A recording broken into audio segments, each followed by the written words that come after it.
Chicago works. And that alone makes it the opposite of almost every major city in America. The streets make sense. The transit system connects the entire city. You do not need a car. And somehow, it is still affordable.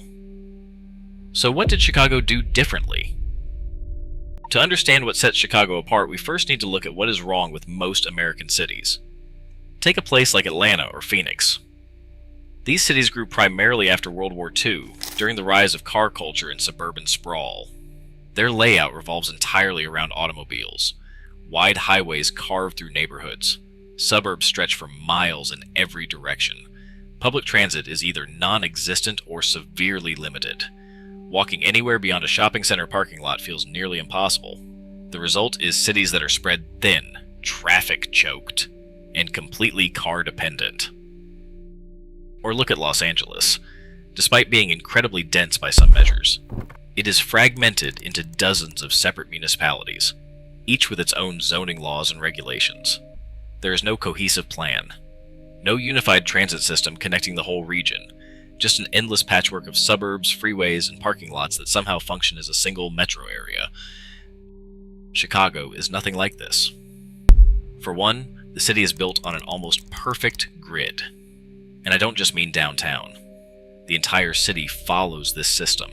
According to a study from 2019, Chicago has the closest approximation to a single perfect grid out of 100 major world cities analyzed. This isn't by accident. After the Great Chicago Fire of 1871 destroyed much of the city, planners rebuilt it with an extremely logical street layout. At the center is the intersection of State Street and Madison Street, which serves as the zero point for the entire address system. From there, everything radiates outward in a perfectly organized way. Every 800 address numbers equals exactly 1 mile. So if you're at 3,200 north, you know you're precisely 4 miles north of Madison. Compare that to cities like Boston or Atlanta, where street names change randomly, and finding an address can feel like solving a puzzle. But Chicago's grid is just the foundation. What really makes the city work is how everything else layers on top of it. The Chicago L, short for elevated, is one of the best transit systems in the country. It is the third largest rapid transit network in the United States, behind only New York and Washington. 8 lines stretch across 165 miles of track, serving 145 stations. And here's the key part. The system actually connects the entire city. One of its most distinctive features is the Loop, a rectangular track of elevated rail that circles downtown. Nearly every train line feeds into it, which means no matter where you live in the city, you can usually get downtown quickly and transfer to another line without much hassle. The system even connects directly to both of the city's airports, O'Hare and Midway, with dedicated lines. Now contrast that with a place like Atlanta. MARTA, the city's transit system, only serves 2 counties out of the entire metro area. Most of the surrounding suburbs voted against joining the network decades ago, leaving the region almost entirely dependent on cars. The result? Some of the worst traffic in the nation despite relatively low population density. Chicago avoided this trap. Its transit system was built early, expanded consistently, and because the grid made planning easier, the L could efficiently serve neighborhoods across the entire city. Then there's density. Chicago gets this right in a way that almost no other American city does. It's not crushing like Manhattan, but it's also not sprawling like Houston or Dallas. Instead, the density is layered. Neighborhoods around the Loop and along the lakefront are some of the densest in the country, with tens of thousands of people per square mile. But as you move outward, density gradually decreases. This creates a smooth transition from the urban core to residential neighborhoods, without abrupt jumps or gaps. This kind of housing is what's often called the missing middle. 2 flats, gray stones, courtyard buildings, small apartment complexes. These building types provide density without feeling overwhelming. They support local businesses, make transit viable, and keep neighborhoods vibrant. In most American cities, this kind of housing barely exists. Zoning laws passed in the mid-20th century essentially banned anything between single-family homes and large apartment towers. The result is cities that are either hyper-dense downtown or sprawling suburbs everywhere else, with nothing in between. Chicago has the missing middle everywhere, and it is a huge part of what makes the city livable. Another thing Chicago did right: protecting its lakefront. In 1909, architect Daniel Burnham published the Plan of Chicago, one of the first comprehensive city plans in the United States. It proposed something radical for the time: wide boulevards, interconnected parks, and most importantly, a protected lakefront that would remain forever open, clear, and free. Today, 25 miles of Chicago's lakefront is public parkland.